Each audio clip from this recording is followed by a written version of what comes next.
Welcome to Rusangi University. My name is Gaspar Chiangaya. I'm Assistant Registrar, Data and Records. So basically the function of my office is to ensure that your data and records are up to date. As you begin your journey with Rusangi University, there are certain aspects that you need to take care of. And that those things pertain to your records as well as your data. So when you come to Rusangi University, one of the things that you'll be told or given is your program checklist, which will show all the courses that you need to do in totality from year one up to the end of your program. Aside from that, you also be given a timetable each session that begins, and at the time you're doing your registration, you need to make sure that the courses you're picking are appearing on the timetable and the checklist. If there are any discrepancies, please contact your schools through your HODs or deans. Please, at no point should you seek academic advice from your fellow students. Even if they're senior by training to you, please go to your respective HODs and deans so that you get the correct information that you need, because when you register for courses and you make a mistake, as I will go on to explain, you may need to do add and drop. This is a place where, this is a point where when you register for a course and the course for whatever reason that may take place at that time is not being floated or cannot take off, you have to do add and drop. So add and drop is a process where you drop your registration and you re-register your courses. As things stand, the process of registration, when you're doing re-registration, you have to drop your entire courses that you registered previously and pick on the new courses together with the one you are either removing or adding. So when you are done with that, you need to now make sure that you're in the correct classes, and this you also check with your lecturers. Your timetable will be given. You have the contact numbers for your individual lecturers, so please get in touch with them so that you're added to the correct group. Now, in terms of data and records, you need to make sure that your records are as accurate as possible. So there are two parts here, there's data and there's records. So the records are the information that we keep for you in your files. For each student should have a file, and we keep all the information pertaining to you in your files. For data, we have to make sure that the system that is fed, the information that is fed on the system is as accurate as possible. So you have to make sure that your name is properly written. The other details such as your date of birth, your major, the program you're doing, your nationality, your gender, your contact numbers, everything are as accurate as possible. Should there be any discrepancies, please feel free to visit my office so that we correct that information, because we need that information to be as accurate as possible, because we are also supposed to report those information to other regulators. So if the information is not accurate, we may have challenges, especially for international students who may need to have their study permits processed and the other interests that the government may have on them. So we need to have the information as accurate as possible.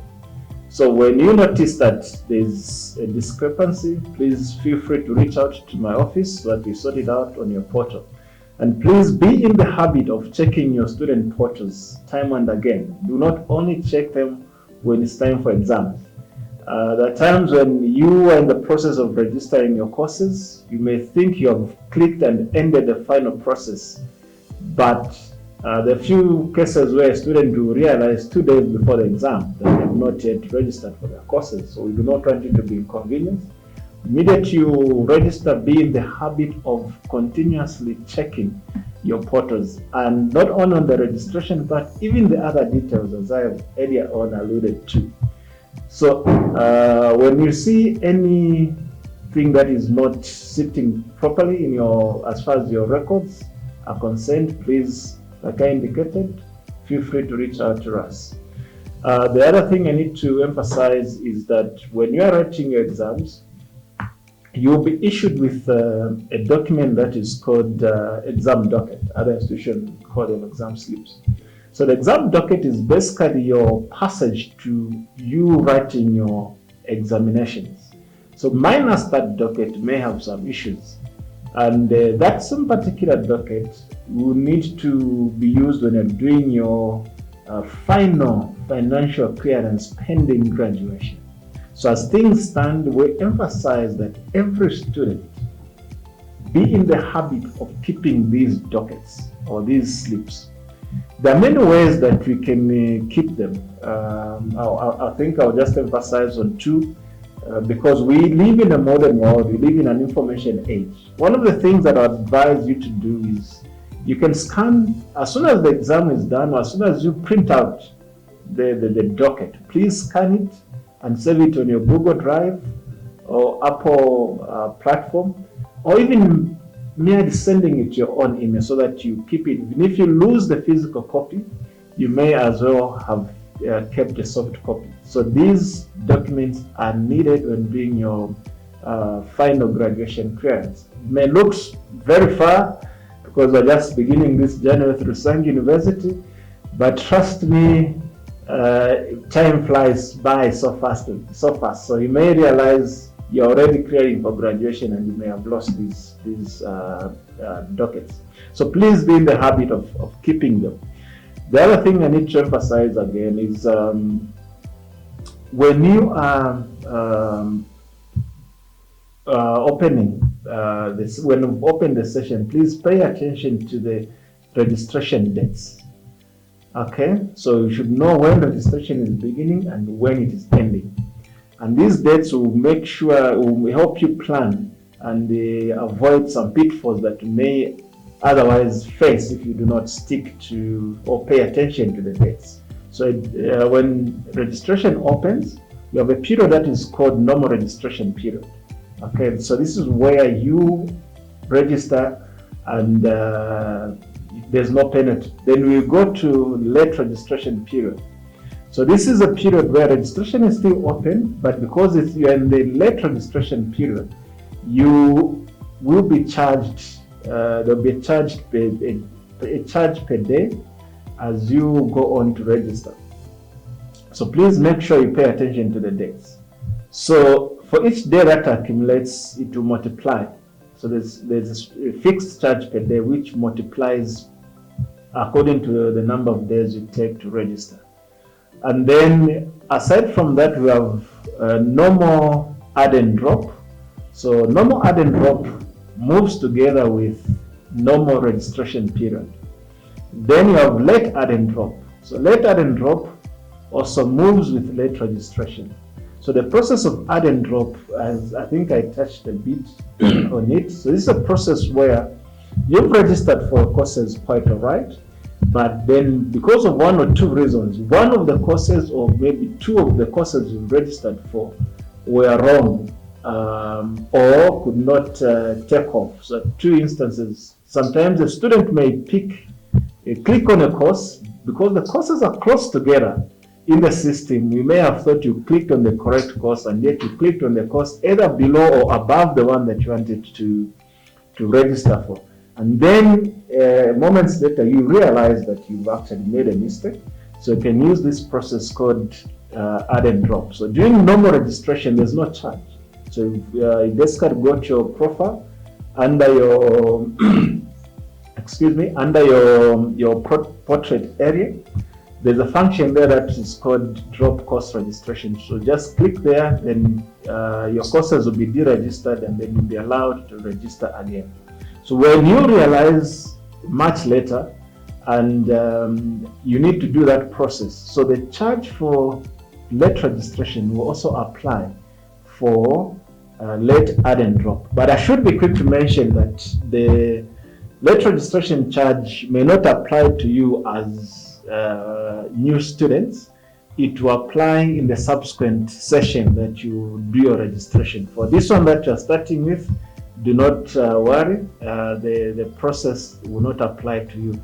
We're just explaining that going forward, that will apply. So we wish you that you register within the specified period. And like I mentioned earlier, you need to also emphasize that, you need to make sure that the courses you register for are appearing on your timetable. Please register courses that are appearing on your timetable. If the timetable does not have the courses that you think you should register for, contact your HODs and your deans. Do not register simply because the course is there on a checklist. Only register for courses that are appearing on the timetable. Then I need to emphasize that going forward, please make sure your records are correct. Make sure you have the right major in the system. Make sure you have the right program, because the school fees, the tuition fees as it stands now, they are billed according to the program that you are doing. So if you have the wrong major in the system, you may have issues with finance. So make sure if you're doing theology, make sure it reads BA Theology as your program. And the school is School of Theology and Religion. So if you have any discrepancies in your details, please feel free to reach out to us. So please make sure your details are as accurate as possible, and register for the correct courses. Make sure you stick to the registration period. And then we also have policies, other policies such as registration policy.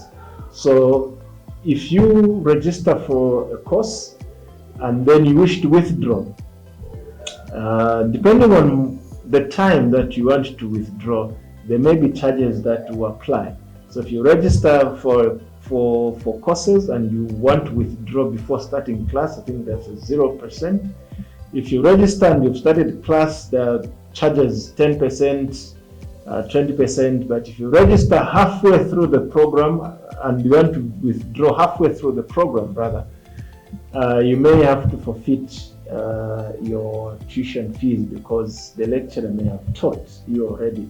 So please, let's make sure that we stick to the stipulated time as to when you're supposed to do whatever you're supposed to do at the time you're supposed to do.